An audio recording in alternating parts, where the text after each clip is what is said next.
Hello friends, Namaskaram, how are you? Myself is Dr. Jinesh Soni. I am an advocate. In today's class, we will discuss the proper difference between Section 7 Subclause A of Prevention of Corruption Act and Section 7 Subclause B of Prevention of Corruption Act.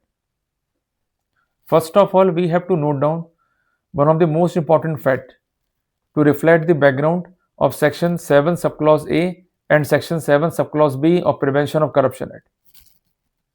After the amendment in the Prevention of Corruption Act, which is effective from 26th of July 2018, Section 7 is entirely divided into three clauses, clause number A, B and C. And here we will discuss only clause number A and B so that we could easily clarify our concept, and whenever we are going to contest a case under PC Act with the help of conceptual knowledge, we could easily encounter the problem without any worry or getting any panic. First of all, I request all of you to maintain the proper notebook with pen or pencil so that you could maintain your information in the proper way. So at the inception, I will discuss between Section 7A and Section 7B in terms of core difference. First of all, we have to note down the point of nature of offence. As far as Section 7 Subclause A of PC Act is concerned, it is basically concerned with demand, with obtaining, with attempt to obtain the undue advantage. As far as Section 7 Subclause B is concerned, it is concerned with the acceptance or with the receipt of the alleged undue advantage. Now I am coming on one of the most important required element concerning or governing Section 7 Subclause A of the PC Act along with Section 7 Subclause B of the PC Act. If the public servant merely asks for the bribe, in that scenario, the offence of Section 7 Subclause A of PC Act is inter alia constituted, while to constitute the offence of Section 7 Subclause B of the PC Act, the actual taking of bribe is must. So simply we could say that the money is not the required element of Section 7 Subclause A of PC Act convictions or prosecution, while it is required element of prosecutions as per Section 7 Subclause B of the PC Act.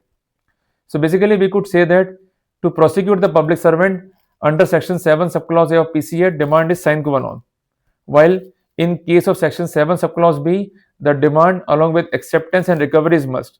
So if demand is proved, the public servant could be prosecuted as per Section 7 Subclause A.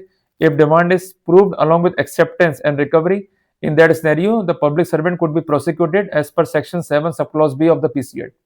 So now it is clear to us the core difference between Section 7A and Section 7B. Now I am coming on the explanation in the simple way. So first of all, we will take the instance of Section 7 Subclause A of the PC Act. Simply it says a public servant commits the offence punishable under Section 7 Subclause A of the PC Act if it demands or obtain or attempt to obtain any undue advantage.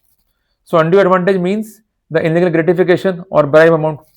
So if the money is not paid or the trap proceeding failed and also the accused refuses to accept any amount, in that scenario mere demand is sufficient to prosecute the public servant as per Section 7 Subclause A of the PC Act.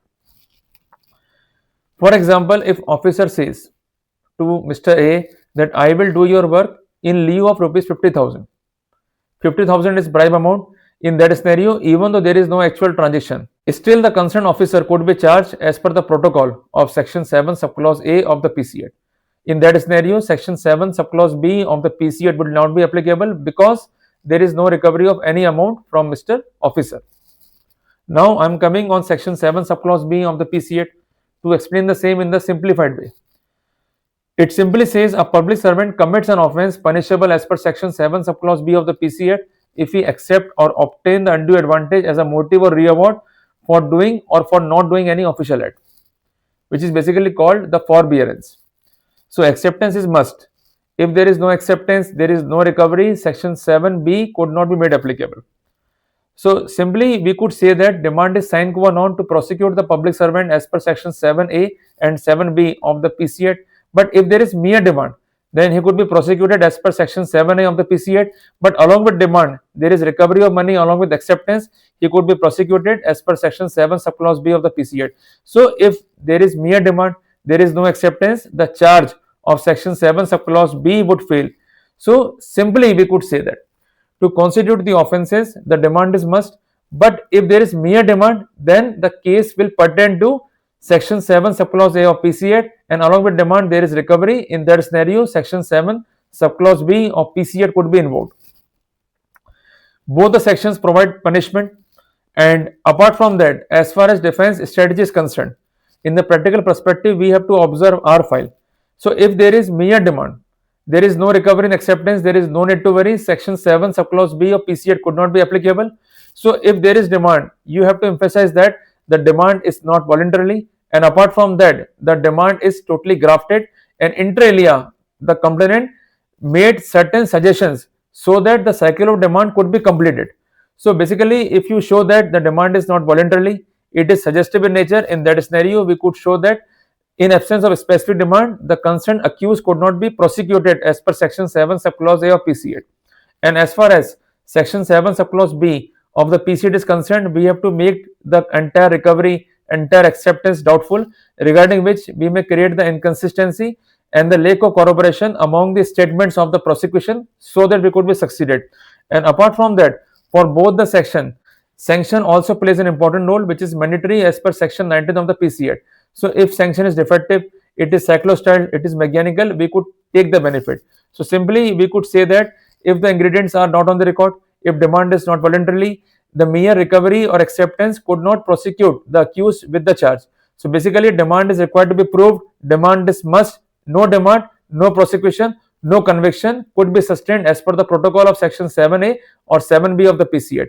So I think that I clarified you the basis of difference between section 7 subclause A and section 7 subclause B of the PC8. If you are having any query, you may make the submission in the comment box. See you in the next video. Till then, Jai Hind, Jai Bharat.